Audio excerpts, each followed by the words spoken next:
So, ladies and gentlemen, today we're going to be taking a look at the scariest true stories on Reddit. So without further ado, let's check it out.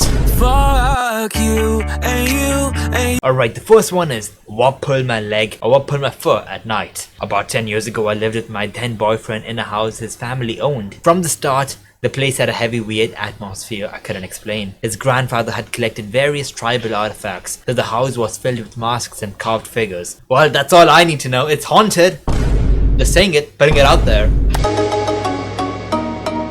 But anyways, one wooden doll always bothered me more than anything though. A dark figure with glass cavity in the stomach containing what looked like hair and nail clippings. Just looking at it made me uneasy. Why was he collecting nail clippings? That's kind of unhygienic, if anything. That's the uneasy part of it, really. But anyways, I'd already been hearing strange noises around the house, footsteps on the stairs, random stuff, so I avoided being alone there. But one night, things escalated.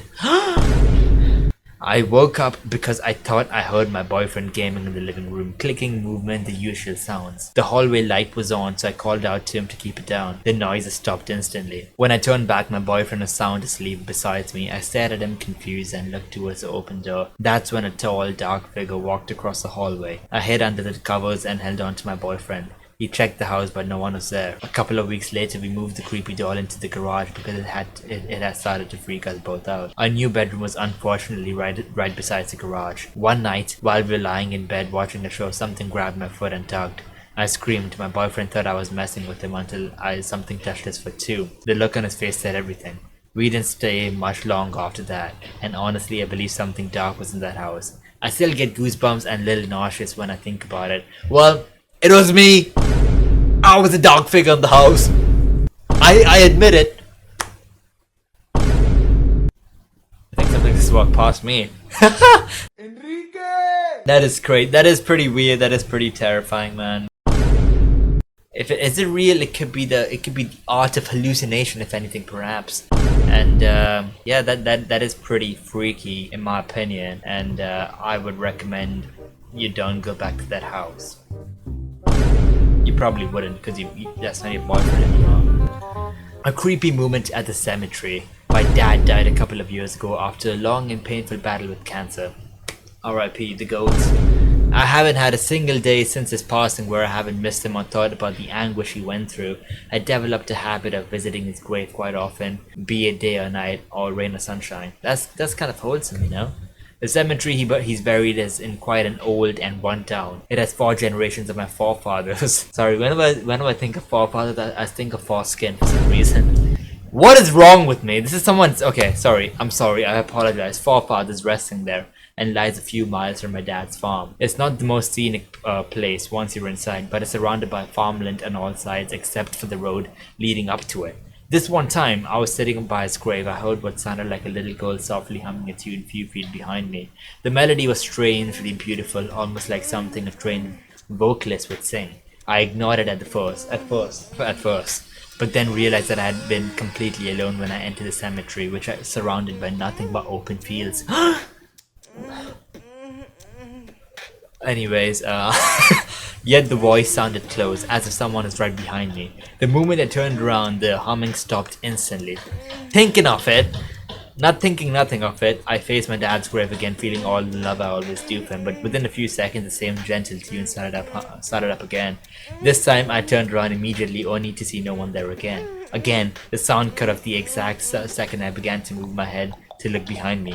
I turned back towards his headstone, only for the melody to return a third time, just moments later, and then stop, almost like someone had hit the pause button as soon as I tried to look for the source. That third time unsettled me a little, gave me the chills. I kissed my dad's headstone, said goodbye, and decided to head back to the car. As I walked out, I noticed a small cluster of tiny graves under a tree.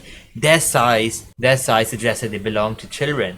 These graves, 3 or 4 of them, would have been directly behind me while I was facing my dad's grave, completely hidden from the view because of the tree's branches. I do believe in the afterlife, but I'm not always sure I believe in ghosts. I am not also someone who scares easily from supposed supernatural encounters. I've always taken paranormal stories as harmless entertainment. Just like this video! Anyways, That usually have a logical explanation once you think about it, but in this instance, I honestly couldn't come up with any explanation at all. Well, it was Freddy Fazbear and Bonnie and Chica. That's my thought, my opinions. And essentially, ghosts are apparently what the comments say. Ghosts are just people without physical bodies. Nothing to be afraid of most of the time. She probably has seen you many times before and was trying to comfort you. Maybe next time you go visit your dad, you can leave a small toy or trinket by the children's grave. Explain that you liked the song and wanted to. Wait, so people are actually falling for this? Now, wait, pause.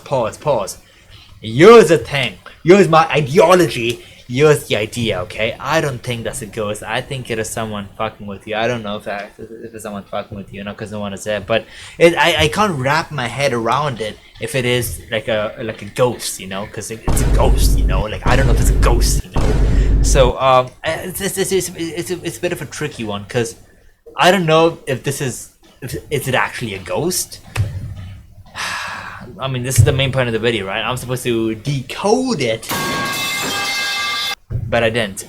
It is sort of unsettling, but like, I don't know, I don't know. I really don't know if this is something that is actually true or not, because it could also be hallucination, because when you're grieving and everything, you really tend to like pay attention a lot more to the afterlife stuff, and when someone close to you has died, right? Like really close to you, like a father, for example, like that sucks. So I don't know. But if you guys think this is a ghost story, comment down below what you guys think. Leave a like, subscribe.